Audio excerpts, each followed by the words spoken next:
GST வரி குறைப்பின் மூலம் சாமானிய மக்களின் வாழ்க்கை தர உயர்வுக்கு வழிவகுத்த பிரதமர் மோடிஜிக்கு தமிழக மக்கள் சார்பில் நெஞ்சார்ந்த நன்றிகள். தொழில்துறை வல்லுநர்கள் பிரிவு, தமிழக பாஜக. மக்களுடன் மனதின் குரல் பொதிகை தமிழ் தொலைக்காட்சியில் 126வது மாதத்தை எட்டி சரித்திர சாதனை படைக்கும் பிரதமர் மோடியின் மன் கி பாத் நிகழ்ச்சி. நாட்டு மக்களுடன் உரையாடும் மோடிஜி நமோ ஆப் மற்றும் சாரல் ஆப் மூலம் பிரதமரோடு பேசி மகிழும் அரிய வாய்ப்பை பெற்றிடுவீர். வி ரமேஷ் வழக்கறிஞர், மாவட்ட பொதுச் செயலாளர், மத்திய சென்னை மேற்கு மாவட்ட பாஜக. எடப்பாடி பேசுவதற்கு கூட அவங்க பெருசா ரியாக்ட் பண்ற மாதிரி தெரியல. ஆனா விஜயை ரொம்ப சீரியஸா திமுக பாக்குறாங்க போல இருக்கே. டிஎம்கே வெர்சஸ் டிவிகே, திமுகவுக்கு எதிராக தமிழக வெற்றி கழகம் இருக்கிறது என்ற தோற்றத்தை கொடுப்பது, இல்லை அதிமுக பின்னுக்கு போய்விட்டது, 3வது இடத்துக்கு போய்விட்டது, இப்படியெல்லாம் பேசுவதெல்லாம் ஏற்கவே முடியாது. மீடியா கொடுக்கிற வெளிச்சத்தின் காரணமாகவே விஜய் முன்னுக்கு தள்ளப்படுகிறார். அதனால் விஜய்க்கு இப்போ வெளிச்சம் கிடைக்கிறது என்பதால் விஜய் வலிமையான குற்றச்சாட்டு ஒன்றும் கிடையாது. அவரே 1.5 கோடி ரூபாய் விவகாரத்தில் அவரே பயந்துட்டு இருக்கார். புலின்னு ஒரு படம், அதில் வாங்கிய 15 கோடி ரூபாய் வருமானத்தை நீங்கள் மறைத்திருக்கிறீர்கள். அந்த 15 கோடி ரூபாய் வருமானத்தை நீங்கள் மறைத்து விட்டதாக வருமான வரித்துறை வழக்கு போட்டால் என்ன சொல்லணும்? 1.5 கோடி தானே சார் இன்கம் டேக்ஸ் போட்டிங்களா? பரவாயில்ல சார், நான் கட்டிடுறேன். அதுதானேங்க நீங்கள் அரசியலுக்கு, நீங்கள் நாட்டு மக்களுக்கு உணர்த்த வேண்டிய செய்தி என்ன? திருச்சி வேலுசாமி போன்ற காங்கிரஸ் தலைவர்கள் எல்லாருமே விஜய் கூட்டணிக்கு மீது ஒரு ஆசை இருப்பதாக தெரியுது. உண்மையிலே விஜய் பக்கம் போங்க, விஜய் 90 சீட் தருவார். ஏன்னா 2011 திமுக கிட்ட 63 இடங்கள் வாங்கியது காங்கிரஸ். ஆனானப்பட்ட திமுகவிடமே 63 இடங்கள் வாங்கிய போது நீங்கள் 90 வாங்கலாமே. ஆனால் விஜயோட போய்விட முடியும், விஜயோட போனால் ஜெயிக்க முடியுமா? நயினார் ஆணவமாக நடத்துகிறார், அவருக்கு ஒரு தகுதி இல்லைன்னா கடுமையான குற்றச்சாட்டை வைத்தார் டிடிவி தினகரன். இல்லை, அண்ணாமலை மாற்றப்பட்ட அதே தினத்தில் நாங்கள் இந்த கூட்டணிக்கு வரமாட்டோம், அண்ணாமலை பாஜக தலைவராக இருந்தால்தான் எங்களை சரியாக வழிநடத்துவார், ஏப்ரல் 10ஆம் தேதியே முடிவெடுத்து வெளியே போயிருக்கணும். நீ இத்தனை நாள் கழிச்சு நயினார் நாகேந்திரன் ஆணவம்னா என்ன அர்த்தம்? இதன் பின்னாடி அண்ணாமலை இருக்கிறாரா இல்லையா? நிச்சயமா அண்ணாமலை இருப்பதாக தான் தெரிகிறது. ஏனென்றால் ஒரு கூட்டணிக்குள் யாரை உயர்த்தி பேச வேண்டும், யாரை தாழ்த்தி பேச வேண்டும் என்று கூட்டணி கட்சிகள் முடிவு செய்தால் அது வெளிப்படையாக வந்தால் அண்ணாமலை மேலே தான் குற்றச்சாட்டு வைப்பாங்க. கிட்டத்தட்ட அண்ணாமலை தான் டிடிவி தினகரன் வெளியே போனதுக்கு காரணம். நேற்று டிடிவி தினகரனை பார்த்த பிறகு அண்ணாமலை சொல்கிறார், பாருங்கண்ணா 2024 டிடிவி தினகரன் நம்மளோட பயணிச்சார்னா, இப்போ ஒன்றா இருந்தவங்களை அவமரியாதை பண்ணுறது, மனசு புண்படுத்தக்கூடாது, இதெல்லாம் கற்றுக்கணும்னா அப்படிங்கிறார். டிடிவி தினகரன் நம்மோடு பயணித்தவர், அவர் நமக்கு பக்கத்தில் வச்சுக்குன்னு சொல்கிற அண்ணாமலை 2021 உங்களோட பயணித்தவர் தானே எடப்பாடி, அவரை நீங்கள் எப்படி நோக்கடிச்சிங்க? ஆதனையர்களுக்கு அன்பு வணக்கம். இன்று நம்மோடு மூத்த பத்திரிகையாளர் திருமிகு குபேந்திரன் அவர்கள் வந்துள்ளார். வணக்கம் சார். வணக்கம். நல்லா இருக்கீங்களா சார்? நல்லா இருக்கேன் சார். தமிழ்நாடு அரசியல் களத்தை பொறுத்த வரைக்கும் 2 சந்திப்பு ஒரு முக்கியமான சந்திப்பாக பார்க்கப்படுகிறது. சேலத்தில் எடப்பாடியார் வீட்டுக்கு போய் நயினார் நாகேந்திரன் அவர்கள் பார்த்தார், இது ஒரு முக்கியமான சந்திப்பு. சமீபத்தில் அண்ணாமலை அவர்கள் அடையார் கற்பகம் கார்டன்ஸ் டிடிவி தினகரன் அவர்கள் வீட்டுக்கு போய் பார்த்துருக்காரு. செய்தியாளர்களை சந்திக்கும் போது டிடிவி தினகரன் அவர்கள் கூட்டணியை விட்டு வெளியே போயிட்டாரு, ஸோ கூட்டணிக்குள்ளே மீண்டும் கொண்டு வருவதற்காக தான் நான் அவர் வீட்டுக்கு போய் பார்த்தேன் அப்படின்னு பேசியிருக்காரு. 2 சந்திப்புகள், குறிப்பாக டிடிவி ஓபிஎஸ் இவங்களை இயக்குவதே அண்ணாமலை தான் ஒரு சாரர் பேசிக்கிட்டு இருக்காங்க. இந்த நிலைமையில் ஒரு 2 சந்திப்புகள் என்ன சார் நடந்திருக்கு, பின்னணியில் என்ன நடந்துகிட்டு இருக்கு, எப்படி பார்க்குறாங்க பாஜகவினர்? வலிமையான திமுக கூட்டணியை வீழ்த்த வேண்டும் என்றால் அதிமுகவுடன் கூட்டணி அமைக்கணும், அது முன்கூட்டி அமைக்கணும். பல மாதங்களுக்கு முன்பே கூட்டணி அமைத்தால் திமுக கூட்டணி எதிர்த்து போராட முடியும். தொடர்ந்து திமுக கூட்டணிக்கு எதிராக பொதுக்கூட்டங்கள், போராட்டங்கள், ஆர்ப்பாட்டங்கள் இதெல்லாம் நடத்தி திமுக கூட்டணியை கலகலக்க வைக்க முடியும் என்று திட்டம் தீட்டியது பாஜக. ஆமாம். அப்போது இவ்வளோ திட்டம் தீட்டி ஏப்ரல் மாதமே நீங்கள் ஏடிஎம்கேவுடைய அலைன்ஸ் வச்சு தொண்டர்கள்லாம் இணக்கமாக இருக்க வேண்டும், அவ்வளோ ஒரு பெரிய ஒரு தொலைநோக்கு பார்வையோடு திட்டம் தீட்டிய பாஜகவுக்கு டிடிவி ஏன் வெளியே போகிறார், ஓபிஎஸ் ஏன் வெளியே போனார், இதெல்லாம் ஏன் தீர்மானிக்க முடியல? நீங்கள் ஒரு வலிமையான, அதுவும் இந்தியா முழுவதும் பாஜகவுடைய வியூகம் எப்படி எல்லாம் உங்களுக்கு தெரியும். அப்படிப்பட்ட ஒரு பாஜக தமிழ்நாட்டில் மட்டும் ஏங்க தொடர்ந்து கோட்டை விடுகிறது? ஒரு தெளிவான புரிதலே கிடையாது, அல்லது தெளிவான புரிதலே இல்லாமல் ஏன் நீங்கள் கூட்டணி அணுகிறீங்க?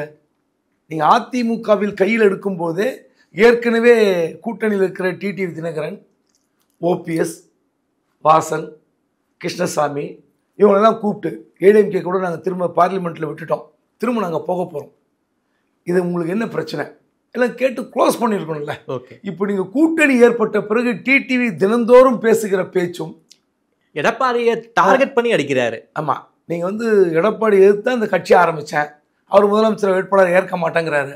அப்போ ஏப்ரல், மே, ஜூன், ஜூலை, ஆகஸ்ட் ஏன் சும்மா இருந்தீங்க? இல்ல சார், கடந்த காலங்களில் அதிமுகவுக்கு பிரச்சாரம் பண்ணுவேன்னு சொன்னவர் சார் டிடிவி தினகரன் அவர்கள்.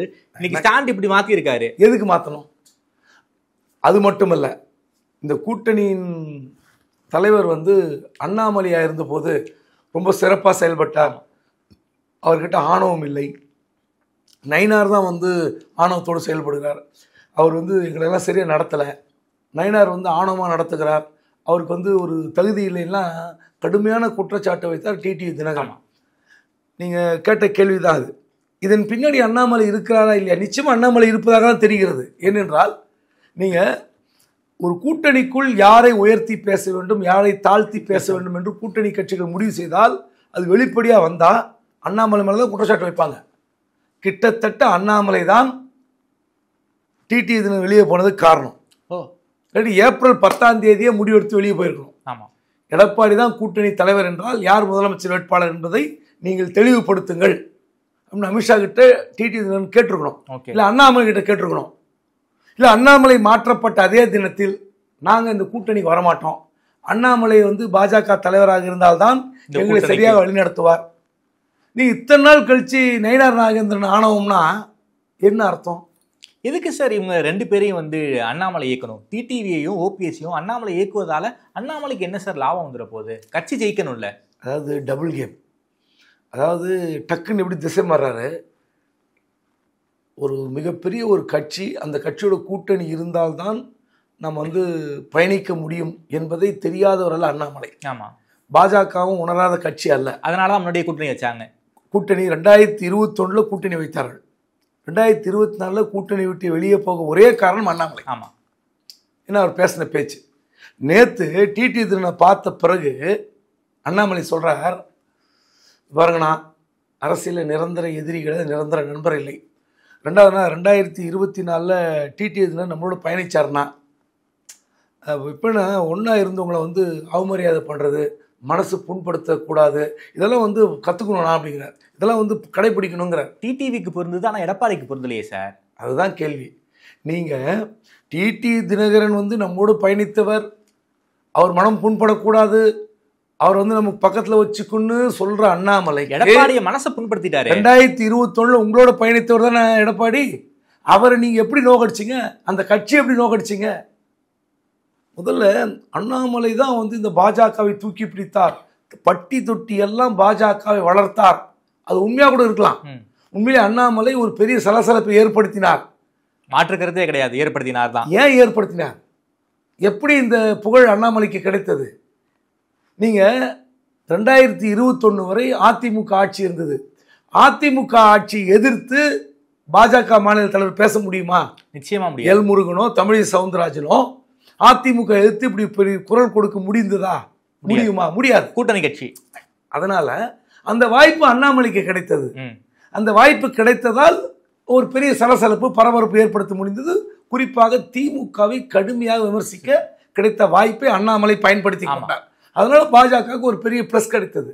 இந்த ஆன்டி டிஎம்கே ஓட்ஸ், பெரியார் விவகாரம், கடவுள் மறுப்பு விவகாரம், இதெல்லாம் வந்து அவர் கை கொடுத்தது. அப்போது அண்ணாமலைக்கு அந்த வாய்ப்பு யதார்த்தமாக கிடைச்சிது. உடனே சொல்கிறாங்க அண்ணாமலை தான் சிறந்த தலைவர். அப்படி கிடையாது. அண்ணாமலை இடத்தில் வேறு எந்த தலைவர் இருந்தாலும் இந்த சலனத்தை, சலசலப்பை, பரபரப்பை கிளப்பியிருக்க முடியும். ஓகே, இதுதான் விஷயம். இந்த நிலைமையில் அப்போ நீங்கள் டிடி வந்து மனம் புண்பட்டு கூடாதுன்னு சொல்லி வருத்தப்படுற அண்ணாமலைக்கு எடப்பாடி மனம் புண்படவுமே அப்படி பேசக்கூடாதே, அதெல்லாம் ஏன்னு தெரியல. ஏன் சார் டபுள் கேம் மாறுறாரு? என்னன்னா திடீர்னு வந்து எடப்பாடி பழனிசாமி அவர்களை முதலமைச்சராக்க வேண்டும், ஆமாம், அது நம்முடைய கடமை, கனவுங்கிறாரு எல்லாம் பேசிட்டு டிடி தினம் வெளியே போகிறது ஏன் ஸ்மெல் பண்ண முடியல? ஆனால் திமுகவில் திரும்ப நீங்கள் இருக்கணும். ஏற்கனவே எனக்கு கெட்ட பேர் வந்துடுச்சு. நான் 3 வருஷம் தலைவராக இருந்தேன், அடுத்த 3 வருஷம் எக்ஸ்டென்ஷன் கிடைக்கிற நேரத்தில் என்னை காலி பண்ணிட்டாங்க. நான் சேலஞ்ச் பண்ணுறேன், இந்த கூட்டணி நான் உதவ போகிறேன், இந்த கூட்டணியில் ஜெயிக்க வச்ச பிறகு நான் ஒரு பெருசாக கிளைம் பண்ணிக்கிறேன், நீங்களாம் இருங்க. ஏன்னா எனக்கு வந்து மத்திய பாஜக கிட்ட பெரிய கெட்ட பேர் வந்துடுச்சு. 2024 கூட்டணியில் இருந்திருந்தால் ஒரு 10 MP 15 MP கிடச்சிருக்கோம். அது வீணாக்கிட்டுன்னு எல்லாரும் என்னை திட்டுறாங்க, கரிச்சு கொட்டுறாங்க. ஸோ இந்த வாய்ப்பை பயன்படுத்தி கொள்கிறேன், நீங்களாம் உள்ள இருக்கணும் அப்படின்னு ஏன் முன்னாடியே நீங்கள் காபந்து பண்ணல, முன்னாடியே அரவணைக்கல? வெளியே போன பிறகு போய் வந்து நான் வலியுறுத்தினேன் சொல்வதெல்லாம் நாடகம். அதாவது உங்களுக்கு விட்ட ஒரு வேலையை கொடுத்தா அந்த வேலையை வந்து எப்படி செய்யணும் அப்படின்றத உங்களுக்கு தெரிஞ்சிருக்கணும். இல்லை நம்ம கணக்கு வழக்கெல்லாம் பார்க்கணும், நெளிவு சுழிலாம் பார்க்கணும். தமிழ்நாட்டில் பாஜகவுக்கு என்ன வாய்ப்பு என்பதை இன்னும் உணரவே இல்லை. தமிழ்நாட்டில் நீங்கள் மோடியே வந்து தமிழ்நாடு பாஜக தலைவர் வந்து வராதுங்க. மோடி அவர்களே தமிழ்நாடு பாஜக தலைவராக ஒரு 3 வருடம் செயல்பட்டால் தமிழ்நாட்டில் மாற்றம் ஏற்படுமா? வராது. ஏன்னா மண் அப்படிப்பட்ட மண், அப்படி ஊறி இருக்கு. தமிழ்நாட்டில் வந்து ஏராளமான கோயில்கள் இருக்குன்னு, இந்தியாவிலே அதிகமான கோயில்கள், அதிகமான ஆன்மீக பூமி, அதிகமான ஆழ்வார்கள், அதிகமான சிவாச்சாரியர்கள், பாடல் பெற்ற திருத்தலங்கள், இவ்வளோ இருந்தும் அந்த ஓட்டெல்லாம் நமக்கு வரலையே. நீங்கள் மகாபாரத கதையில் வருது இல்லை, காந்தாரி கல் எடுத்து குத்திக்கின அந்த கதை தான். பாண்டு மகாராஜாவுடைய மனைவி திரௌபதி வந்து கர்ப்பமாகி விட்டாள் என்று கேட்ட பிறகு குத்திக்கின கதை தான். குழந்தை பிறந்துச்சுன்னு சொன்ன பிறகு குத்திக்கின கதை தான். புரியுதுங்களா? அந்த மாதிரி நீங்கள் குத்திட்டே இருக்கணும். தமிழ்நாட்டில் என்ன மாதிரி அரசியலை கையில் எடுக்கணும், என்ன சித்தாந்தம் கையில் எடுக்க முடியும்? அதாவது இங்கே வந்து பெரியார் என்ன தாக்கத்தை ஏற்படுத்தினார், அண்ணா என்ன தாக்கத்தை ஏற்படுத்தினார், இதெல்லாம் வந்து கல யதார்த்தங்கள். இன்றைக்கி இருக்கிற ஜென்ரேஷனுக்கு புரியல. அதோடைய தொய்வு ஏற்பட்டதுக்கெல்லாம் காரணம் ஆளுங்கட்சி திமுக கோட்டை விட்டுடுச்சு. அது வேறு விஷயம். அதுக்கு தான் இப்போ போய் கல்லூரிகளில் நம்ம வந்து ஏன் ஜெயிச்சுன்னு சொல்லி போய் கிளாஸ் எடுத்துகிட்டு இருக்கேன். ஆமாம், போய் நான் தமிழ் புதல்வன் தவ புதல்வன் இதெல்லாம் கொண்டு வர திட்டம் எதுக்கு? இதெல்லாம் போய் இந்த மாதிரியான திட்டங்களால் தான் நீங்களாம் வெற்றி பெற்றீர்கள். ஸோ அப்படிப்பட்ட ஒரு இடத்துல தமிழ்நாட்டில் என்ன கொண்டு வந்தால் பாஜக ஜெயிக்க முடியும்? இந்த சித்தாந்தம் வந்து ஜெயிக்குமா, திட்டங்கள் ஜெயிக்குமான்னு தெரியாத ஒரு கூட்டமாகத்தான் பாஜக இருக்கு. சார், நான் உங்கள்கிட்ட ஓப்பனாக கேட்குறேன் சார். என்னுடைய தலைவர் பதவியை எடப்பாடி அவர்கள் காலி பண்ணிட்டாரு, அவரை தோக்கடிக்காமல் விட மாட்டேன் அப்படிங்கிற காரணத்துக்காக தான் அண்ணாமலை வந்து இதெல்லாம் பண்ணிக்கிட்டு இருக்காரா? பாஜகவில் தமிழ்நாடு காங்கிரஸ் கட்சியில் எத்தனை கோஷ்டி இருக்குன்னு யாருக்குமே தெரியாது. காலங்காலமா யார் தலைவர் ஆனாலும் இவர் தலைவராக இருக்கக்கூடாதுன்னு டெல்லிக்கு போவாங்க. ஆமா, நீ யார் தலைவராக போடுங்க. அதே மாதிரிதான் ராகுல் காந்தியே வந்து தமிழ்நாடு காங்கிரஸ் கமிட்டி தலைவராக இருந்தால் அவருக்கு எதிராக புகார் எழுதுற கோஷ்டி இருக்கும். அந்த மாதிரியான கட்சி காங்கிரஸ். அதற்கு இணையான கட்சி பாஜக. அந்த அளவுக்கு கோஷ்டி பூசல். ஆமா, நீங்க எல் முருகன் அவர் தலைவராக இருந்தார்ல, இப்போ ஒரு கூட்டணியில் வந்து அதிமுக இருக்கும்போது 4 சீட் ஜெயிச்சிச்சு.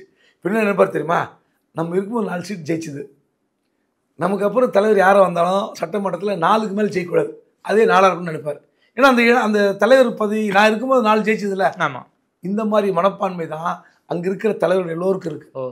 ஒரு தலைவரை ஆதரிக்கணும், அரவணைக்கணும், இந்த கட்சி வந்து பலப்படுத்த வேண்டும் என்ற எண்ணம் பாஜக யாருக்குமே கிடையாது. ஓகே, ஏன்னா அந்த வர தலைவர்கள் நடந்து கொள்வதுதான் அதுக்கு காரணம். ஓகே சார், எடப்பாடியார் போலவே நயினார் நாகேந்திரன் ஒரு மக்கள் பயணம் போவதாக தகவல் அது அண்ணாமலை ஓப்பனாக சொல்லிட்டாரு. ஸோ அந்த மக்கள் பயணத்துக்கு எடப்பாடி நீங்கள் வரணும் அப்படின்னு கேட்டுக்கொள்வதற்காக தான் இந்த சந்திப்பு என்பது நடந்துச்சா சார்? மேக்சிமம் அந்த ஒரு காரணம் தான். ஸ்ரீவில்லிபுத்தூரில் அக்டோபர் 1ஆம் தேதி அந்த பிரச்சார பயணத்தை தொடங்குறார். ஏற்கனவே அண்ணாமலை பயன்படுத்திய வாகனம் தான் எண்மண் எண் மக்கள் வாகனத்துக்கு பயன்படுத்திய வாகனத்துக்கு ரீபெயிண்ட் அடித்து கொண்டு வராங்க. ஓகே, அது அநேகமாக எடப்பாடி போவார்னு நினைக்கிறேன். ஓகே, வருவதாக உறுதி அளித்திருக்கிறார். கண்டிப்பாக எடப்பாடி போய் தொடங்கி வைப்பார். ஒரு பெரிய விஷயமா இல்லை.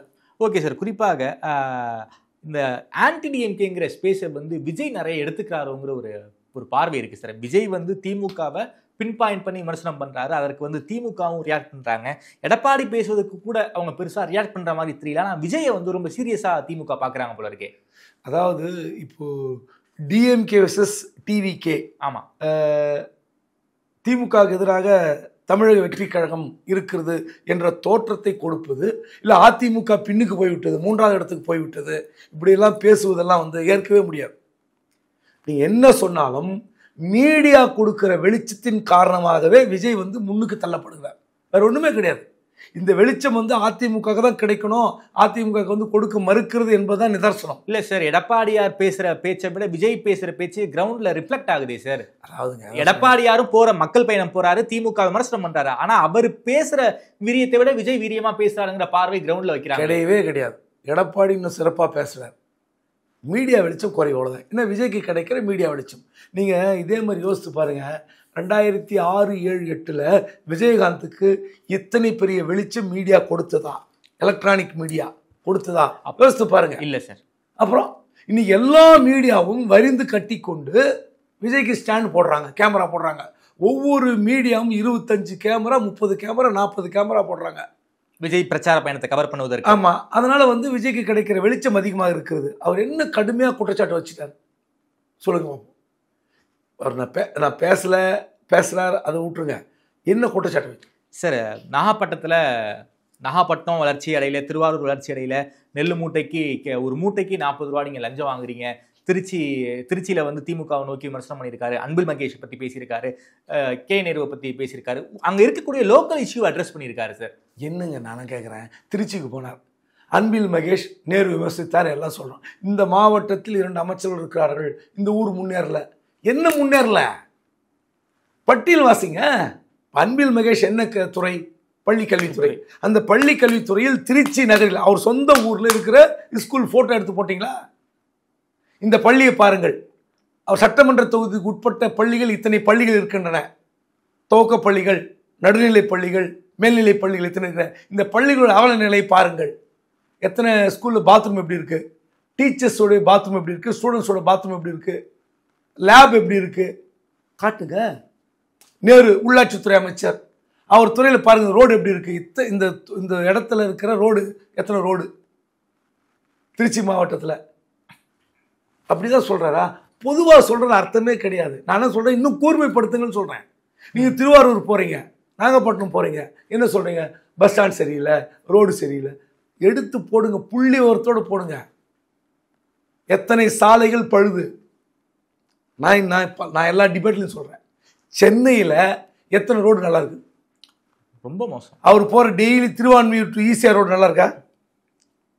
கல்யாண நாட்கள்லையோ விசேஷ நாட்கள்லையோ திருவான்மியூர் டு நீலாங்கரை போக முடியாது.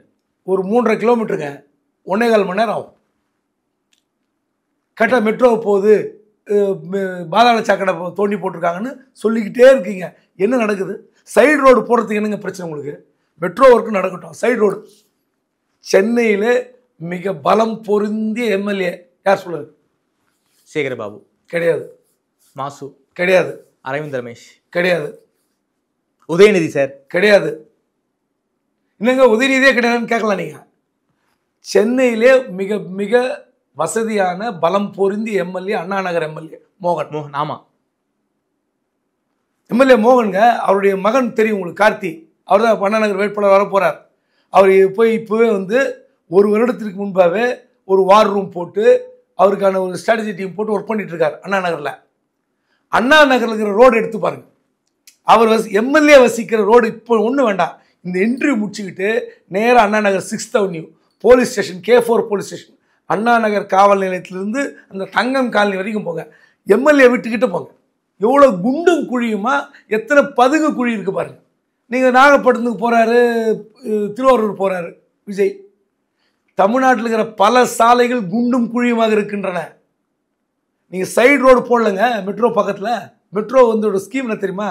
மெட்ரோ ப்ராஜெக்டில் சைடு ரோடு அவன் போடணும். ஆமாம், அவன் தோன்றான்ல, சைடு ரோடு சிறப்பாக வைத்துக் கொள்ளணும். மழைக்காலம் வரப்போகுது. நீ இந்த ரோடு முனையில் போய் பாருங்க. எங்கள் தோண்டி வச்சிருக்காங்க. எவ்வளோ நாள் இந்த லெஃப்ட் ரைட் ரோடு பாருங்க. பக்கத்தில் இருந்த காஞ்சி காம்போடி ஹாஸ்பிட்டல் ரோடு போய் பாருங்க. ஜோசியர் தெரு, நுங்கம்பாக்கம், வீரபத்ரன் ஸ்ட்ரீட்டு, எல்லா தெரும் போய் பாருங்க. நான் இதுக்காக சொல்ல இல்லை, படுமோசமான எல்லா ரோடும் எப்படி இருக்கு? சரி, எப்போ போட்டீங்க? ஜனவரி மாதத்துல போட்டீங்க. பல ரோடு ஜனவரி மாதம் போட்டீங்க. அந்த போட்ட ரோடு சென்னை கார்பரேஷனில் போட்ட ரோடு எப்படி இருக்கு? பள்ளி லிக்குது. அதான் சொல்ல, விஜய் வந்து ஆளுங்கட்சி ஏற்று வைக்கிற குற்றச்சாட்டை எப்படி வைக்கணும்? அதனால் விஜய்க்கு வந்து இப்போ வெளிச்சம் கிடைக்கிறது என்பதால் விஜய் வந்து இப்போ வலிமையான குற்றச்சாட்டு ஒன்றும் கிடையாது. அவரே 1.5 கோடி ரூபாய் விவகாரத்தில் அவரே பயந்துட்டு இருக்காரு. நீதிமன்றத்தில் நேற்றுக்கு மேல்முறையீடு வேற போயிருக்காங்க. அவருக்கு எதிராக எதுக்கு மேல்முறையீடு போனோம்? எதுக்கு அதை ரத்து பண்ணணும்? நான் என்ன கேட்குறேன் சார், உங்க மேலேயே வந்து வருமான வரித்துறை எய்ப்பு வந்தா நீங்களும் ஹைகோர்ட்டுக்கு போவீங்க சார். கரெக்டு. நான் என்ன கேட்குறேன், 2016 to 17 நீங்கள் ஒரு வருமானத்தை மறைத்ததாக உங்கள் மீது வழக்கு தொடரப்படுது. புலின்னு ஒரு படம், அதில் வாங்கிய 15 கோடி ரூபாய் வருமானத்தை நீங்கள் மறைத்திருக்கிறீர்கள். சரி, அந்த 15 கோடி ரூபாய் வருமானத்தை நீங்கள் மறைத்து விட்டதாக வருமான வரித்துறை வழக்கு போட்டால் என்ன சொல்லணும்? அது என்னுடைய தவறோ என்னுடைய ஆடிட்டர் தவறோ நான் பொறுப்பேற்கிறேன் அப்படின்னு சொல்கிறவங்க தான் ஜெனியாக இருக்க முடியும். நீங்கள் அரசியலுக்கு வந்துட்டீங்க, வெறும் நடிகராக இல்லை. ஒன்று. ரெண்டாவது, 3 வருஷம் கழித்து நீங்கள் வந்து கேஸ் போட்டால் எப்படி? யார்? விஜய் கேட்குறார். 2019 நீங்கள் போட்டுக்கணும், 2021 கேஸ் போட்டால் எப்படி கட்டுவேன்? 1.5 கோடி ரூபாய் அபராதத்தை நீங்கள் கட்டலன்னு கேஸ் போட்டால் 3 வருஷத்துக்குள்ளே போடல, 4 வருஷம் கழித்து போட்டிங்கன்னா நான் இப்படி கேட்குறேன். இதே தவறு ஸ்டாலின் மீது வருமான வரித்துறை வழக்கு. இப்படி ஒரு வருமானத்தை மறைத்து ஸ்டாலினுக்கு அபராதம் விதிக்கிறார்கள், இன்கம் டேக்ஸு. அல்லது எடப்பாடி இப்படி வருமானத்தை மறைத்து எடப்பாடிக்கு ஒரு வருமான வரித்துறை வழக்கு போடுறாங்க. அப்போ இதே விஜய் பிரச்சாரம் போகும்போது என்ன சொல்வார்?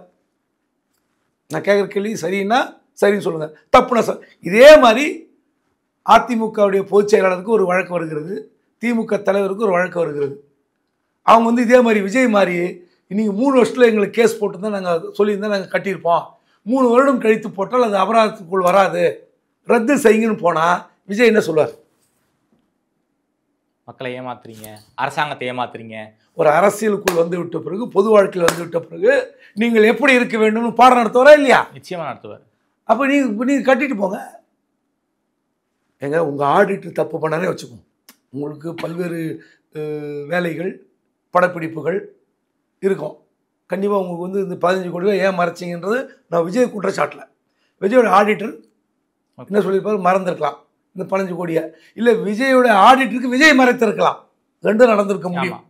அப்போது விஜய் மறைத்தாரோ ஆடிட்டர் மறைத்தாரோ, இப்போ வழக்கு வந்துச்சுல்ல, பொது வழிக்கு வந்துருச்சு, என்ன பண்ணோம்? 1.5 கோடி தானே சார் வரியை கட்டிடணும். இன்கம் டேக்ஸ் போட்டிங்களா? பரவாயில்ல சார், நான் கட்டிடுறேன். அதுதானங்க நீங்கள் அரசியலுக்கு நீங்கள் நாட்டு மக்களுக்கு உணர்த்த வேண்டிய செய்தி என்ன? இமேஜ் கொஞ்சம் பில்ட் ஆகிருக்கும் விஜய்க்கு. வருமான வரித்துறை வந்து வழக்கு போட்டிருக்குன்னா கட்டிட்டப்போ கோர்ட்டுக்கு போய் மேல்முறையீடு பண்ணுறீங்களே, அப்போ என்ன நீங்கள் வந்து அரசியல் என்ன சொல்ல போகிறீங்க? இதில் நீங்கள் சொல்கிறீங்க விஜய்க்கு தான் வெளிச்சம் கிடைக்குது, விஜய் தான் கூர்மையாக வந்து ஆளுங்கட்சி அதிமுக விமர்சிக்கலையா? விமர்சிக்கிறாங்க சார். நேற்றுக்கு கூட வந்து கனிமொழி அவர்கள் விமர்சனம் பண்ணியிருந்தாங்க, உங்களுடைய தலைமை அலுவலகம் டெல்லியில் தான் இருக்குது, அதாவது பாஜக காரணம் காட்டி பேசுகிறாங்க, அதுக்கு சரியான பதிலடி கொடுத்துருந்தாரு. திமுக அரசுடைய தோல்விகளையும் நிர்வாக தோல்விகளையும் வெளிப்படையாக பேசுகிறாரு. ஊட்டிக்கு போயிருந்தாரு, அந்த இ-பாஸ் முறையை ரத்து பண்ணுவேன்கிறாரு. போகிற எங்கெல்லாம் மக்கள் பயணத்துக்கு போகிறாரோ அங்கெல்லாம் வந்து திமுக நோக்கி விமர்சனம் வைக்கிறார். அந்த அளவுக்கு ஒரு பேஸ்ஃபுல் ஆக மாட்டேங்குது. ஏன் வந்து எடப்பாடிக்கு வந்து ஊடக வெளிச்சத்தை கொடுக்க மறுக்கிறாங்க? சரி, நான் கேட்குறேன், நீலகிரியில் வந்து இ-பாஸ் விவகாரம் இப்போ தான் அவர் கண்ணுக்கு தெரியுமா? நான் அவர் கேட்டது ஏன் தப்பு சொல்ல, நாங்கள் ஆட்சிக்கு வந்தால் வழக்கு போட்டு நெறிமுறைப்படுத்தும், இ-பாஸ் ரத்து செய்யப்படும்னு சொல்கிறார்ல. நான் என்ன கேட்குறேன், அந்த இ-பாஸ் திட்டத்தை வந்து திமுக அரசாங்கமாக கொண்டு வந்தாங்க, கோர்ட்டு கொண்டு வந்தாங்க. கொரோனா காலத்தில் அரசாங்கம் கொண்டு வந்தாங்க, இல்லைன்னு சொல்ல. அதன் பிறகு இந்த திட்டத்தை வந்து இ-பாஸ் மூலம் இப்போ வால்பாறை கொண்டு வர போகிறதா அறிவிப்பு எங்க கோர்ட்டில். அப்போது நீங்கள் ஒரு மலை பிரதேசத்திற்கு கோடை காலத்தில் நெருக்கடி எல்லாரும் போகிறது வழக்கம். அதாவது பணக்காரர்கள், நீதிபதிகள், ஐஏஎஸ் அதிகாரிகள், ஐபிஎஸ் அதிகாரிகள், அவங்க எப்போன்னா திட்டம் போட்டு போக முடியும். 2 மாதத்துக்கு முன்னாடி திட்டம் போட முடியும், 2 நாளைக்கு முன்னாடி திட்டம் போட்டால் அவங்களுக்கு கிடைக்கும். ஆமாம். ஆனால் நடுத்தர மக்களுக்கு வருடத்திற்கு ஒரு முறை சுற்றுலா, ஏப்ரல் மே இந்த மாதிரி தான் லீவ் வரும், குழந்தைங்களுக்கு லீவ் வரும், அவங்களுக்கு சம்பாரித்து வச்சு போகலான்னு நினைப்பாங்க, ஊட்டியோ கொடைக்கானலோ வால்பாறையோ. ஆனால் நீங்கள் அந்த ஏழை மக்கள் நடுத்தர மக்கள் அவங்களுக்கு மட்டும் இப்படி போடுறீங்களே, பணக்கார மக்கள் நினச்சா போகிறாங்களே, இது எப்படி முடியுது? அப்போ இந்த இ-பாஸ் திட்டத்தை நீங்கள் எப்படி அப்போ அதற்கான வாய்ப்புகளை எப்படி ஏற்படுத்தி தரணும்? அதிமுக அரசாங்கம் இப்போ இன்டர்வியூன் போங்க, இப்போ அதிமுக கட்சி இப்போ இன்டர்வியூன் பண்ணுங்கன்றேன். இப்போ நீங்கள் இடையிட்டு மனு போடுங்க சார், இது வந்து ஏழை மக்களை நடுத்தர மக்களை வருஷத்துக்கு ஒரு முறை ஒரு 10,000 பேர் எக்ஸ்ட்ரா போகிறான், அதற்கான வசதிகளை அரசாங்கம் செய்து தர வேண்டும் அப்படின்னு கேஸ் போடுங்க. யார் வேண்டாம்னா? எல்லாரும் போனால் வந்து ஊர் நெருக்கடி. இப்போ நீங்கள் திருவண்ணாமலைக்கு கிரிவலத்துக்கு இவ்வளோ பேர் போகிறாங்களே, அதுக்கு இ-பாஸ் போட்டுருவீங்களா? மிகப்பெரிய எதிர்ப்பு வரும். மதுரையில் அழகர் திருவிழா வருது, மீனாட்சி அம்மன் திருவிழா வருகிறது. இந்து விரோதின்னு முத்திர குத்திடுவாங்க. நீங்க அங்க இ-பாஸ் போடுங்க, எத்தனை லட்சம் கணக்கே கிடையாது. அன்னைக்கு எப்படி ஸ்தம்பிக்குது மதுரை ஊரு, அன்னைக்கு எவ்வளவு நெரிசல். அந்த நெரிசலை இந்த உள்ளூர் மக்கள் ஏற்றுக்கொள்கிறார்கள். இன்னும் சொல்ல போனா ஒவ்வொரு பௌர்ணமியிலும் திருவண்ணாமலை மக்கள் அவங்க என்ன சொல்றாங்க தெரியுமா, அந்த ஊர்ல இன்னும் ட்விட்டர்ல போடுறாங்க தெரியுமா, அவதிப்படுறாங்க மக்கள். அதுல ஒரு லைன்ல சொல்லாதீங்க. அப்படி தயவு செய்து எங்களை ஆந்திராவுக்கு மாற்றி விடுங்கள், எங்கள் ஆதார் கார்டுகளை ரேஷன் கார்டுகளை நாங்கள் ஆந்திராவுக்கு போய் விடுகிறோம். தமிழ்நாட்டில் மினி ஆந்திராவா திருவண்ணாமலை மாறிக்கிட்டு இருக்கு. இப்படியெல்லாம் அவங்களுடைய இயலாமை நகைச்சுவையோடு வெளிப்படுத்துகிற அளவுக்கு திருவண்ணாமலை மக்கள் வாழ்கிறார்கள். அந்த டவுன்ல கோயில் சுத்தி இருக்கிற காலங்காலமாக குடியிருக்கிற மக்கள் வெளியே வர முடியல. அப்போ இதெல்லாம் அரசாங்கம் நெறிமுறைப்படுத்தணும். எங்க பார்க் பண்ணணும், எவ்வளவு லட்சம் மக்கள் வந்தாலும் அவர்கள் இணக்கமாக உள்ளே செல்வதற்கு அல்லது சுலபமாக செல்வதற்கு அல்லது உள்ளூர் மக்கள் பாதிப்படையாத வகையில் ஒரு பயண திட்டங்களை வெளியூர் மக்களுக்கு ஏற்படுத்தணும். நீங்கள் ஒரு வண்டி பார்க்கிங்க இதுவரை எந்த அரசாங்கமாவது அதிமுக ஆகட்டும் திமுக ஆகட்டும் எந்த கோயில் திருவிழாவுக்கு ஒழுக்கமாக பண்ணியிருக்கா? இல்லை. அதில் யாருக்கு சலுகை கிடைக்கும்? அப்பாவி நடுத்தர மக்களுக்கு கிடையாது, விஐபிங்களுக்கு பாஸ் வச்சுங்களுக்கு எல்லாரும் கிடைக்கும். அமைச்சர்களுக்கு, எம்எல்ஏக்களுக்கு, அரசியல் கொடி கட்டுன்னு கார்களுக்கு கிடைக்கும். அப்போது நீங்கள் இந்த மாதிரி விஷயத்தில் அதிமுக அரசாங்கம் இ-பாஸ் திட்டத்தை நாங்கள் நெறிமுறைப்படுத்துவோம், ரத்து செய்வோம்னு ஏன் இப்போ செய்யுங்க, இப்போ கோர்ட்டுக்கு போங்க. அரசாங்கம் செய்ய தவறியது என்ன, அதை நீங்கள் சுட்டி காட்டுங்க. அதனால் அதிமுக வைக்கிறது மக்கள்கிட்ட வரவேற்பை பெற்றாலும் நீங்கள் இப்போ என்ன செய்கிறீங்க அதுன்ற ஒரு கேள்வி ஒன்று இருக்குது. திமுக 2021 தங்களுடைய கூட்டணி கட்சிகளுக்கு தங்களுடைய சின்னத்தில் பல்வேறு கட்சிகளுக்கு போட்டி போட வாய்ப்பு கொடுத்தாங்க. அதுவே அந்த கட்சிகளுக்கு ஒரு மிகப்பெரிய வினையா போய் முடிஞ்சிருக்கு. தங்களுடைய அங்கீகாரத்தை இழந்து விட்டார்கள். இதன் காரணமாக வரக்கூடிய எலெக்ஷன்லையும் திமுக இதே நெருக்கடியை கொடுக்க வாய்ப்பில்லை நினைக்கிறேன். ஏன்னா தங்களுடைய தனித்திறமை இழந்துடக்கூடாது, தங்களுடைய சின்னத்தில் போட்டி போடணுங்கிற கோரிக்கையை கூட்டணி கட்சிகள் வைக்கலாம். இது திமுக கூட்டணிக்குள்ள ஒரு சலசலப்பை ஏற்படுத்தி இருக்கா சார்? இல்லை, கூட்டணி கட்சிகளுக்குள்ள சலசலப்பு ஏற்படுத்துதா இல்லைன்றத விட தங்களுடைய கட்சிகளுடைய அங்கீகாரம் ரத்துன்னும் போது அவங்க தான் முடிவு பண்ணணும். இப்போ திமுக சின்னத்தில் நிற்கும்போது வெற்றி பெறுகிற அந்த கூட்டணி கட்சி, இப்போ தமிழக வாழ்வுரிமை கட்சி வேல்முருகன் ஆகட்டும், மனிதநேய மக்கள் கட்சி ஜவஹர்லால் ஆகட்டும், அல்லது கொங்கு கட்சி ஈஸ்வரன் கட்சி ஆகட்டும், என்ன பண்ணுவாங்கன்னா அப்போது உங்களுடைய கூட்டணி கட்சி நாங்கள் ஜெயிக்கணும் ஆசைப்படுறோம், எங்கள் சின்னத்தை கொடுங்க. ரெண்டாவது எங்கள் சின்னத்துக்கு உங்கள் மாவட்ட செயலாளர்கள், எம்எல்ஏக்கள், உங்கள் கட்சி தொண்டர்கள் இன்னும் கொஞ்சம் உற்சாகம் வேலை செய்து எங்கள் சின்னத்தை அங்கீகரிங்க. உங்கள் சின்னத்தில் இப்போ தான் எங்கள் கட்சி அங்கீகாரம் போகிறது, ஏன்னா உங்கள் கட்சி உறுப்பினராக நாங்கள் பார்க்கப்படுகிறோம். ஸோ அதனால் இதில் என்னென்னா அந்தந்த கட்சி தலைவர்கள், இப்போ சின்ன கட்சி தலைவர்களுக்கு இப்படி ஒரு நெருக்கடி வருவதை அவங்க தான் முடிவெடுக்கணும். ஓகே, இல்லை நாங்கள் எங்கள் சின்னத்தில் நிற்கிறோம், இன்னும் கொஞ்சம் கூடுதலாக செலவு செய்யுங்க. ஏன்னா இந்த சின்னம் போய் மக்கள்கிட்ட போய் ரீச் ஆகணும். அதுக்காக நீங்கள் என்ன பண்ணி உங்ககிட்ட ஒரு பெரிய பொருளாதாரம் பலம் இல்லாமல் போயிடலாம். ஆனால் அந்த பலத்தை கொடுக்குற சக்தி கண்டிப்பாக ஆளுங்கட்சிக்கு இருக்கும், இல்லை அந்த கூட்டணி வைக்கிற கட்சிக்கு இருக்கும். இப்போ சிபிஎம் சிபிஐ அவங்க சின்ன நிற்கிறாங்க. ஆமாம், அவங்களுக்கு மட்டும் எப்படி ஜெயிக்க முடியுது?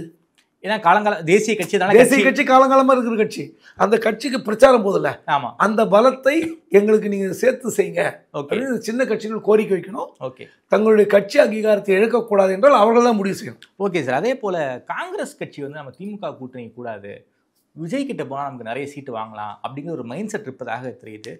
காங்கிரஸ் சட்டமன்ற கட்சி தலைவர் ராஜேஷ்குமார் அவர்கள் ரொம்ப இதை வெளிப்படையாக பேசுகிறாரு. அதே போல் திருச்சி வேலுசாமி போன்ற காங்கிரஸ் தலைவர்கள் எல்லாருமே விஜய் கூட்டணிக்கு மீது ஒரு ஆசை இருப்பதாக தெரியுது. சமீபத்தில் தமிழக பொறுப்பாளர் கிரீஷோடங்கிற நெல்லையில் வந்திருந்தார். 120+ சீட்டு கேட்குறாரு. சீட்டு மட்டும் கேட்குறாரா இல்லை வேட்பாளரும் சேர்த்து கேட்குறாரான்னு நமக்கு தெரியல. ஆனாலும் ஒரு நெருக்கடி கொடுக்குறாங்க போல இருக்கே சார் உள்ளுக்குள்ள இருந்து. தேர்தல் வருகிற நேரங்களிலெல்லாம் இப்படி கூட்டணி கட்சிகள் ஒரு உள்ளீட்டு கழகம், இந்த கழகத்தை செய்வார்கள். அது டெல்லி ஹைகமாண்ட் சொல்லி தான் பேசுகிறாங்கன்னு சில பேர் சொல்கிறாங்க. ஓகே, எனக்கு தெரிஞ்சு டெல்லி ஹைகமாண்ட்னா ராகுல். ஆமாம், ராகுல் சொல்லி செய்கிறாங்களான்னு எனக்கு தெரியாது. ஆனால் அங்கே டெல்லி ஹைகமாண்ட் என்பது யார்? வேணுகோபால். ஆமாம், கேசி வேணுகோபால். கேசி வேணுகோபால் தான் இதை செய்கிறார் என்பது வெளிப்படையாக தெரிகிறது. கேரளாக்காரர். ஆமாம், தமிழ்நாடு பொறுப்பாளர் கிரீஷ் சோடங்கர் பேசுகிறார். 125 இடங்கள் வேணும் தமிழ்நாட்டில். சரி, பாதி சீட்டு, பாதிக்கு கிட்டத்தட்ட வாங்கிக்கங்க. எங்கள் வேட்பாளர் அதை விட்டுருங்க, எத்தனை பேருக்கு பி ஃபார்ம் கொடுப்பீங்க? ஒவ்வொரு ஊரில் 2 வேட்பாளர் இருப்பாங்க. 125ல் 250 வேட்பாளர் மாறிடுவாங்க. அது இருக்கிறது 234 சீட் தானே தமிழ். ஆமாம், 250 மாறும். ரெண்டாவது, இந்த மாதிரி ஒரு தேர்தல் நேரத்தில் இடங்கள் கூடுதலாக பெறுவதற்கான ஒரு வாய்ப்பு தான் இது, பயன்படுத்திக்கலாம், தப்பு கிடையாது. ஆனால் விஜய் பக்கம் போயிடலாம், நமக்கு அதிக சீட்டு கிடைக்கும். உண்மையிலே விஜய் பக்கம் போங்க. விஜய் 90 சீட் தருவார். விஜய் 90 சீட் தருவார். ஏன்னா 2011 திமுக கிட்ட 63 இடங்கள் வாங்கியது காங்கிரஸ். அப்படி இருக்கும்போது ஆனானப்பட்ட திமுகவிடமே 63 இடங்கள் வாங்கிய போது நீங்கள் 90 வாங்கலாமே. விஜய் கிட்ட வாங்க முடியும், வாங்கலாம். சரி, வாங்கிட்டு எத்தனை எம்எல்ஏ ஜெயிப்பீங்க? ஒரு 50 ஜெயிச்சிட முடியுமா? உங்களுக்கு செலவு பண்ணுறதுக்கு விஜய் கொடுப்பாரா பணம்? விஜய் கட்சிக்கே விஜய் கொடுப்பாரான்னு தெரியாது. ஓகே, காங்கிரஸ் எங்கே கொடுப்பாரு? ஒன்று. சரி, சார் ஒருவேளை ஜெயிச்சிட்டாருன்னா அதிகாரத்தில் பங்கு சார் விஜய் கிட்ட. சரி, அதான் சொன்னேன். நான் சொல்கிறேன், ஒரு நல்ல முடிவு எடுங்க. திமுக கூட்டணி விட்டு வெளியே போங்க, 90 சீட்டு வாங்குங்க. விஜய் அவர் ஒன்று சொல்கிறார், என்னை முதலமைச்சராக ஏற்றுக்கொண்டால் ஆட்சி அதிகாரத்தில் பங்கு. அப்படிப்பட்ட கட்சி தான் கூட்டணிக்கு வரும்னு சொல்கிறார். வரட்டும், தப்பே கிடையாது. நான் என்ன கேட்குறேன், 2026 அப்படி ஒரு முடிவு. 2029 நாடாளுமன்றத்தில் எத்தனை எம்பிக்கள் வாங்குவீங்க? வாங்க முடியுமா? இந்திரா காந்திக்கு கலைஞர் கொடுத்த மாதிரி பாதிக்கு பாதி, 20க்கு 20. ஜெயிக்கணுங்க, ஜெயிக்கிறது தான் முக்கியம். திமுக இப்போ ராகுல் காந்திக்கு தமிழ்நாட்டில் இன்னும் இந்திய அளவில் நீங்கள் எங்கே எம்பி கிடைக்குது? தமிழ்நாட்டில் தான். தமிழ்நாட்டில் கிடைக்குது. அதோட முக்கியமான ஒரு செய்தி சொல்கிறேன். இந்தியா முழுவதும் இருக்கிற எந்த எம்பிக்கள் பேசினாலும் இந்தியா அதிர்வதில்லை. திமுக காங்கிரஸ் கூட்டணி இருக்கிற திமுக எம்பிக்கள் பேசினால்தான் இந்தியா அதிருகிறது. கேரளாவில் ஒரு எம்பி, மார்க்சிஸ்ட் எம்பி பேசுவார், கலக்குவார், இல்லைன்னு சொல்ல. ஆனால் தமிழ்நாட்டில் காங்கிரஸ் எம்பிக்களும் சேர்த்து சொல்றாங்க. காங்கிரஸ் எம்பிக்கள் பேசுவதும் இந்திய அளவில் அதிர்வலை ஏற்படுத்துகிறது. மகாராஷ்டிராவில் ஏற்படுத்தாத அதிர்வலை, மேற்கு வங்காளத்தில் ஏற்படுத்தாத அதிர்வலை, அங்கே வெஸ்ட் பெங்கால் கூட காம்ப்ரமைஸ் பண்ணிப்பாங்க. தமிழ்நாட்டில் காம்ப்ரமைஸே கிடையாது. திமுக பேசினா திருச்சி சிவா, ஆர் ராசா, கார்த்திக் சிதம்பரம், யார் பேசினாலும் அதிர்வலை ஏற்படுத்துது. காரணம் என்ன? அவங்க என்ன நினைப்பாங்க, பாஜக இந்த தமிழ்நாட்டில் இந்த ஒரு 15-20 எம்பிகள் பேசினா ஒட்டுமொத்த மீடியாவுக்கும் கவரேஜ் கிடைக்குது, ஒரு ஆன்டியா பேச முடியும். அப்படி இருக்கும்போது ராகுல் காந்திக்கு எம்பி முக்கியமா எம்எல்ஏ முக்கியமா? ஒன்று. ரெண்டாவது, இந்த மாதிரி வாய்ப்பை வேண்டாம், திமுக வேண்டாம், எங்கள் எம்எல்ஏ போதும், பார்லிமெண்ட்ல எம்பி வேண்டாம்னு ராகுல் நினைப்பாரா? என்னுடைய கேள்விதான். நிச்சயமா மாட்டார். அவருக்கு ராகுல் காந்திக்கு பார்லிமெண்ட் தான் முக்கியம். அப்படி இருக்கும்போது இந்த விவரம் ராஜேஷ்குமாருக்கு தெரியுமா? KS அழகிரிக்கு தெரியுமா? நீங்கள் சீட்டு கேளுங்க, நான் சீட்டு கேட்கறது குறைய சொல்ல. 25ல் 30 வாங்க, 40 வாங்குங்க, 45 50 கூட வாங்கி, நான் அதை குறை சொல்லலை. ஆனால் விஜயோட போய்விட முடியும். விஜயோட போனால் ஜெயிக்க முடியுமா? எத்தனை எம்எல்ஏ ஜெயிக்க முடியும்? எத்தனை எம்பி ஜெயிக்க முடியும்? இதெல்லாம் தான் அகில இந்திய தலைமை முடிவு பண்ணும். ஆனால் ஹைகமாண்ட் சொல்லியிருக்கு, அதனால தான் நாங்கள் பேசுகிறோம் அப்படின்னு சொல்வது ஏற்கவே முடியாது. ஓகே சார், நேற்றைக்கு தமிழக முதல்வர் தலைமையில் எம்பிக்கள் கூட்டம், மாற்று செயலாளர்கள் கூட்டம், எம்பிக்களுக்கு தொகுதிகள்லாம் பொறுப்புலாம் கொடுத்துருக்காங்க. தேர்தல் வேலையை எல்லாருக்கும் முன்னாடி திமுக ரொம்ப வேகமாக ஸ்டார்ட் பண்ணிட்டாங்க போல இருக்கே. இந்த திமுக டெய்லி தாங்க தேர்தல் வேலை செஞ்சுட்டு இருக்கு. தினமும் செஞ்சுக்கிட்டு இருக்காங்க. 360 டிகிரி டெய்லி ஒரு திட்டம், டெய்லி ஒரு ஸ்கீமு. இந்த பாருங்க, இன்னைக்கு நாளைக்கு ஒரு ஸ்கீம் ரேவந்த் ரெட்டி கொண்டு வர்றாங்க, தெலுங்கானா முதலமைச்சர். கல்வியில் சிறந்த தமிழ்நாடுன்னு கொண்டு ஸ்கீம் பண்ணுறாங்க. ஸோ டெய்லி தான் பிரச்சாரம் பண்ணிட்டு இருக்காங்க. இந்த எம்பிக்களை கொண்டு வருவது திமுகவுக்கு ஒரு நெருக்கடி ஏற்படுத்தும். 2 வகை நெருக்கடி.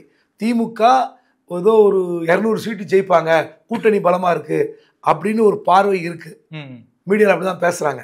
அப்படி இருக்கும்போது திடீரென்று ராஜ்யசபா எம்பிக்கள், லோக்சபா எம்பிக்களை தொகுதியில் தங்கியிருக்கணும்னு சொல்லிட்டு லோக்சபா எம்பிக்கள் அந்தந்த தொகுதிகள், ராஜ்யசபா எம்பிக்களை வெவ்வேறு இடத்துக்கு போடுறாங்க. இப்போ என்ன பிரச்சனை? உங்களுக்கு பலவீனமான பூத்துக்கள்னு சிஎம் பேசுனா செய்திகள் வருது. அப்போ பலவீனமான பூத்துக்கள்னா அப்போ உங்களுக்கு எதிராக வாக்கு இருக்கா? உங்கள் ஆட்சிக்கு எதிரான வாக்குகள் இருக்கிறதா? பலவீனமான பூத்துகள் ஒரு 200-250 பூத்தில் 40 பூத்து வீக்காக இருக்குன்னா அப்போ ஆட்சிக்கு எதிரான மனநிலை இருப்பதை அரசாங்கம் உணர்ந்திருக்கிறது. ஒன்று. இப்போ இந்த எம்பிக்கள் போய் சரி செய்வாங்களா, இன்னும் பிரச்சனை அதிகப்படுத்துவாங்களா? ஏன்னா எம்எல்ஏ, உள்ளூர் கவுன்சிலர் இவங்கெல்லாம் சரி செய்ய முடியாத எம்பிக்கள் ஓட்டு கேட்குறாங்க. எம்பிக்கள் போகக்கூடாதுன்னு சொல்ல, எம்பிக்களுக்கு உரிமை இருக்குது, போவாங்க. ஏன்னா ஓட்டு கேட்க போகும்போது இதுக்கும் போனோம், தப்பு இல்லை. ஆனால் நீங்கள் இந்த பலகீனமான பூத்துக்களில் போய் சரி செய்யுங்கன்னு சொன்னால் அது வந்து அங்கே இருக்கிற நகர செயலாளர், ஒன்றிய செயலாளர், இன்னும் பகுதி இவங்களெல்லாம் கூட போய் பேசும்போது இன்னும் பிரச்சனை அதிகமாகுமே தவிர குறையாது. இதை வந்து வேறு மாதிரி ஸ்ட்ராட்டஜி பண்ணியிருக்கலாம். பட்டு திமுக அவங்களுக்கு தெரியாத ஐடியா இல்லை. பெண் அமைப்பு கொடுத்துருக்கோம், உளவுத்துறை கொடுத்துருக்கோம். பட் ஏதோ ஒரு உள்ளூர ஒரு தகவல் கிடைத்திருக்கோம்ல. ஆமாம், அந்த வீக்னஸ் சரி பண்ணக்கூடியதுக்கு வந்து வேறு மாதிரி பண்ணியிருக்கலாம். இது வெளிப்படையாக வந்து ஏதோ பயப்படுறாங்கன்ற தோற்றத்தை கொடுத்துருக்கோம். அதுக்கு விஜய் காரணமா சார்? ஏங்க எல்லாத்துக்கும் விஜய் சொல்ல முடியுமா? முதல்ல வரட்டுங்க, விஜய் வரட்டுங்க, பேசட்டுங்க. இன்னும் வரட்டும். ரெண்டு வாரம் தான் ஆயிருக்கு. ஆமாம் சார், இன்னும் வரட்டும். வளர்ச்சி இப்போ போகிறாரு சார். 5 வாரம் வரட்டும், 10 வாரம் வரட்டும். இன்னும் விஜய் வந்து வைக்கிற இந்த விமர்சனங்கள் திமுக இன்னும் கூட பயப்பட செய்யட்டும். ஆனால் அதன் மூலமாக மக்களுக்கு நன்மை ஏற்படுத்தணும்னு நான் கேட்டுக்கிறேன். ஓகே சார், ரொம்ப நன்றி சார். தமிழ்நாடு அரசியல் தொடர்பான பல்வேறு கேள்விகளுக்கு ரொம்ப பதில் சொல்லியிருக்கீங்க. நேரம் கொடுத்து பேசிய நன்றி.